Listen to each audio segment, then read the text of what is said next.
다 함께 사도신경 고백함으로 5월 4일 수요일 부활절 기도 여행을 시작하겠습니다. 나는 전능하신 아버지 하나님, 천지의 창조주를 믿습니다. 나는 그의 유일하신 아들, 우리 주 예수 그리스도를 믿습니다.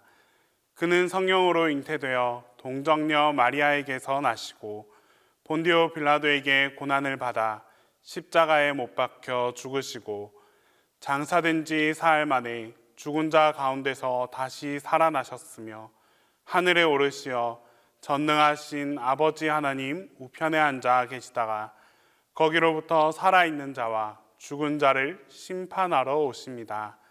나는 성령을 믿으며 거룩한 공교회와 성도의 교제와 죄를 용서받는 것과 몸의 부활과 영생을 믿습니다.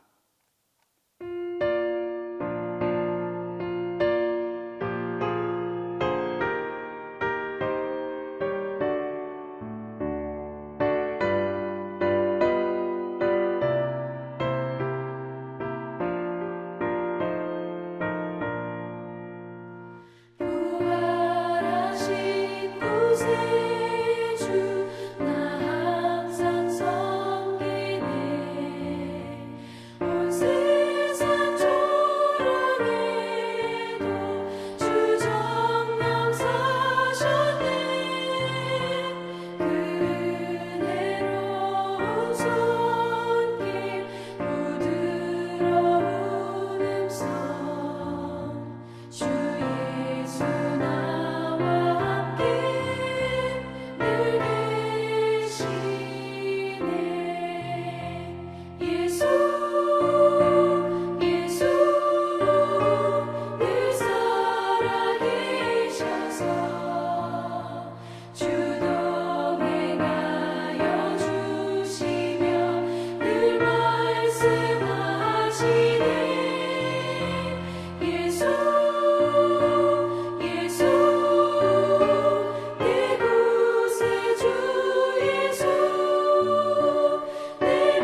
오늘 우리에게 주시는 하나님 말씀은 사도행전 2장 1절에서 13절입니다. 신약성경 사도행전 2장 1절에서 13절입니다. 다 함께 봉독하겠습니다. 오순절 날이 이미 이르매 그들이 다 같이 한 곳에 모였더니 호련히 하늘로부터 급하고 강한 바람 같은 소리가 있어 그들이 앉은 온 집에 가득하며 마치 불의 혀처럼 갈라지는 것들이 그들에게 보여 각 사람 위에 하나씩 임하여 있더니 그들이 다 성령의 충만함을 받고 성령이 말하게 하심을 따라 다른 언어들로 말하기를 시작하니라. 그때에 경건한 유대인들이 천하 각국으로부터 와서 예루살렘에 머물러 있더니 이 소리가 나매 큰 무리가 모여 각각 자기의 방언으로 제자들이 말하는 것을 듣고 소동하여 다 놀라 신기하게 여겨 이르되 보라, 이 말하는 사람들이 다 갈릴리 사람이 아니냐. 우리가 우리 각 사람이 난 곳 방언으로 듣게 되는 것이 어찌 됨이냐. 우리는 바데인과 메데인과 엘람인과 또 메소보다미아, 유대와 갑바도기아, 본도와 아시아, 부르기아와 밤빌리아, 애굽과 및 구레네에 가까운 리비아, 여러 지방에 사는 사람들과 로마로부터 온 나그네, 곧 유대인과 유대교에 들어온 사람들과 그레데인과 아라비아인들이라. 우리가 다 우리의 각 언어로 하나님의 큰 일을 말함을 듣는도다 하고 다 놀라며 당황하여 서로 이르되 이 어찌 된 일이냐 하며 또 어떤 이들은 조롱하여 이르되 그들이 새 술에 취하였다 하더라.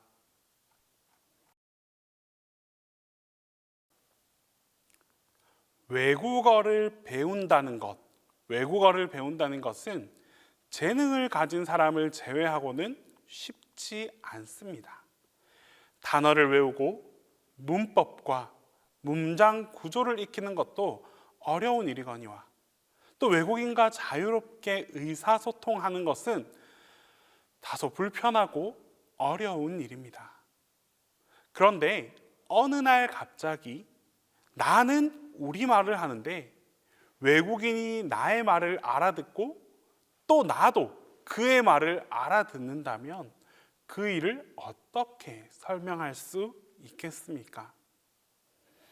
오늘 말씀에 그런 일이 실제로 일어났다고 기록하고 있습니다. 바로 성령 받은 사람들에게 일어난 일입니다. 예수님은 승천하시기 전에 제자들에게 예루살렘을 떠나지 말고 여기서 성령 받기를 기다리라 라고 말씀하셨습니다. 그들에게 예루살렘은 실패한 곳이었지만 그들은 주님의 말씀대로 그곳을 떠나지 않고 기다렸습니다. 기도하면서 돌박 같은 마음을 기경하며 기다렸습니다. 그러던 중 드디어 그들에게 성령님께서 임하십니다. 3절 말씀에 마치 불의 혀처럼 갈라지는 것들이 그들에게 보여 각 사람 위에 하나씩 임하여 있더니 성령님께서 이렇게 임하고 난 후에 4절 말씀처럼 그들에게 놀라운 변화가 생겼습니다.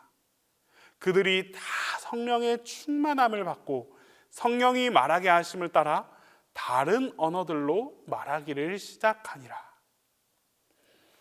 마가의 다락방에 모인 120명의 성도들은 외국어를 단 한 번도 배운 적이 없었습니다. 갈릴리에서 어부로 살았고 예수님을 따라다니면서 그 주님의 말씀을 듣기만 했던 사람들이었습니다. 그런데 그들이 각기 다른 외국어로 말하는 일이 일어났습니다. 방언의 역사가 시작된 것입니다. 그런데 심지어 이들은 다른 나라 사람들이 말하는 것도 알아듣게 되었습니다. 8절 말씀입니다. 우리가 우리 각 사람이 난 곳 방언으로 듣게 되는 것이 어찌 됨이냐. 당시 오순절을 지키기 위해서 흩어져 살던 디아스포라 유대인들이 그곳에 모였습니다. 그리고 이들 가운데 성령님이 오심으로 언어가 다시 하나 되는 역사가 일어났습니다. 우리는 이 사건을 보면서 하나였던 언어가 혼잡하게 된 사건을 떠올릴 수 있습니다.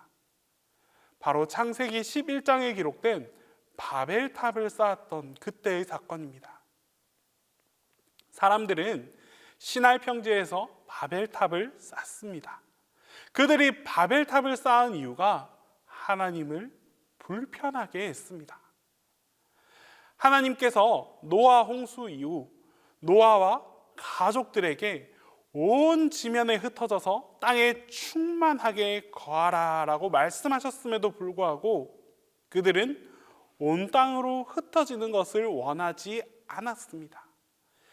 오히려 탑을 높이 쌓아서 하늘 꼭대기까지 오르게 하고 그들의 이름을 높이기를 원했습니다. 그렇게 그들은 자신 안에 있는 그 교만을 겉으로 드러냈습니다. 하나님은 인간의 교만을 가장 싫어하십니다.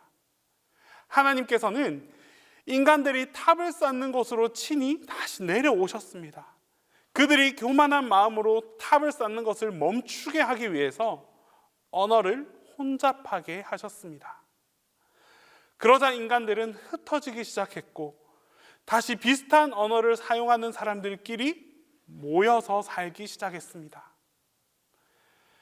창세기 11장에서 혼잡하게 된 언어가 다시 이 신약의 사도행전 2장에 와서 하나 되는 역사로 이루어지게 된 것입니다. 이처럼 언어가 혼잡하게 된 이유는 인간의 교만 때문이었습니다. 하나님에게까지 도달하려는 그 인간들의 교만, 하나님의 말씀을 어기고 온 지면의 흩어짐을 면하고자 하는 인간의 교만 때문에 언어가 혼잡하게 되었습니다. 제자들은 성령을 기다리면서 기도하기 시작합니다. 그 어느 때보다 간절한 마음으로 말씀을 지키며 기도하기 시작했습니다. 기도하면 주인이 바뀝니다. 마음에 있던 돌이 제거되고 낮아지고 겸손하여서 하나님의 은총을 사모하게 됩니다. 하나님의 능력과 하나님의 그 강함을 소망합니다. 그런 인격 가운데에 성령님께서 자연스럽게 임하여 주십니다. 이렇게 교만이 다 사라진 인간에게 언어가 회복되는 역사가 일어납니다. 교만 때문에 갈라지고 혼잡하게 된 인간의 언어가 겸손으로 다시 하나가 되는 것입니다. 이것이 방언의 역사입니다. 오늘 우리는 같은 언어를 사용하면서도 소통하지 못하는 소통 부재의 시대에 살고 있습니다. 우리나라 말을 사용하고 있음에도 불구하고 대화가 되지 않는 일이 정말 사회 곳곳에서 일어납니다. 우리는 성령의 은혜를 받아서 방언을 하면서도 교회 공동체에서도 소통하지 못할 때가 있습니다. 이는 진정한 방언을 받지 못했기 때문입니다. 서로 상대방의 마음을 헤아리지 못하고 받아주지 못해서 오해하는 일들이 얼마나 많이 일어나고 있습니까? 이 사회도 마찬가지입니다. 정치인들은 같은 나라 말을 쓰는데도 서로를 이해하지 못합니다. 각자 자기 진영 논리를 가지고 다투기에 급급합니다. 왜 이런 일이 일어나겠습니까? 교만하기 때문입니다. 같은 나라의 말을 쓴다고 해서 다 알아듣는 것은 아닙니다. 지금은 진정한 방언이 필요할 때입니다. 교만하지 않고 겸손하게 눈높이를 낮추고 또 귀를 열고 마음을 열어야 합니다. 진정으로 성령 충만하여서 성령 받은 사람으로서 상대의 말을 듣고 이해하는 그 성령님의 자세, 성령이 임한 그 사람의 자세가 필요한 때입니다. 교회 공동체에서 방언받은 사람들은 정말 많이 있습니다. 하지만 방언을 말한다고 해서 그들이 진정 겸손한 사람이라 말할 수는 없습니다. 진실로 겸손한 사람은 누구의 말도 다 알아들을 수 있습니다. 심지어 외국인의 말들이라 할지라도 이해하고 들을 수 있습니다. 오늘도 기도하면서 이 하루를 보냅니다. 기도하고 겸손해져서 성령 충만을 받고 오늘 하루 만나는 모든 사람들의 말에 귀를 기울여 줄 수 있기를 간절히 바랍니다. 진정한 방언하는 믿음의 백성으로 살아갈 수 있는 우리 모두가 되기를 바랍니다. 이웃의 목소리에 귀를 기울이고 그들을 위해 함께 기도하며 그렇게 나아가는 여러분들 모두에게 성령님의 충만한 은혜가 함께하게 될 것입니다. 기도하겠습니다. 우리 시간 첫 번째로 기도할 때에 기도를 통하여 성령님의 임재를 준비하게 해달라고 기도드리겠습니다. 두 번째로 성령의 사람으로 거듭나서 겸손함으로 타인의 목소리를 들을 수 있는 우리 모두가 되게 해달라고 기도하겠습니다. 끝으로 이 시간 어려움에 처한 이들의 목소리를 듣고 그들을 위해서 함께 중보할 수 있는 우리 모두가 되게 해달라고 같이 기도하겠습니다. 기도합니다. 오늘도 우리의 기도를 들으시고 응답하시는 하나님, 이 시간 부활하신 주님을 기억하며 기도합니다. 부활의 소망을 품고 기도한 이들은 성령님의 임재를 경험했습니다. 이제 우리도 기도를 통하여 우리 가운데 임재하시는 성령님을 맞이하게 하여 주시옵소서. 주님께서 우리와 영원토록 함께할 수 있도록 우리의 모든 마음을 기경하여 주시옵소서.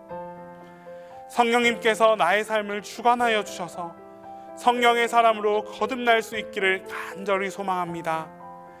성령님께서 우리 안에 내주함으로 우리 모두가 성령의 사람이 되게 하옵소서. 그리하여 언제라도 겸손하게 하시고 낮아지게 하옵소서. 나의 목소리를 높이는 사람이 아니라 다른 이들의 목소리를 들을 수 있는 넓은 마음을 허락하여 주시옵소서. 특별히 오늘 이 세상은 고통과 환난 속에서 살아가는 이들이 너무나도 많습니다. 전쟁 피해를 겪고 있는 우크라이나 사람들, 자유를 향한 갈망으로 인해 탄압받고 있는 미얀마 사람들, 독재 정권의 억압 속에서 살아가는 북한 사람들까지 많은 이들이 크고 작은 목소리를 내며 살아가고 있습니다. 이제 우리가 이들의 목소리를 듣고 함께 기도하며 행동하게 하여 주시옵소서.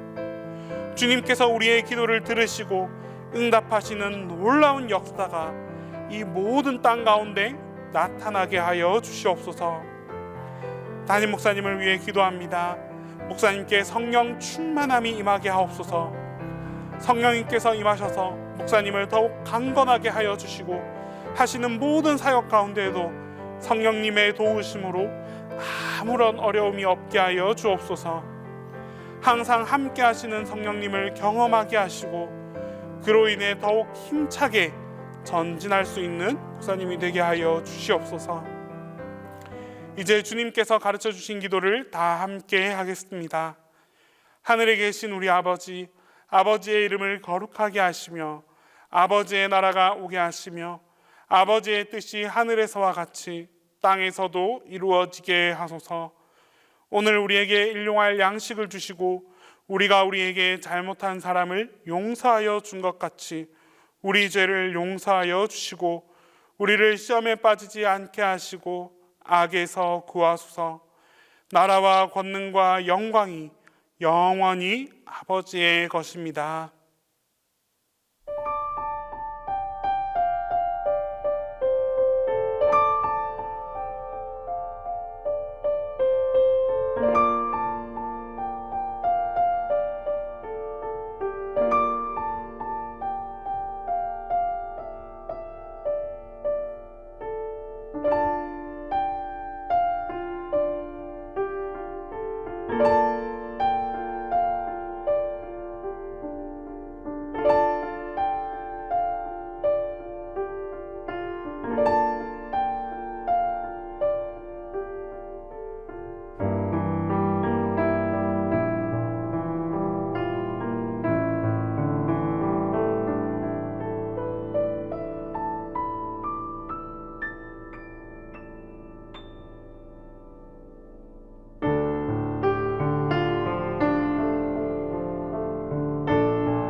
있습니다.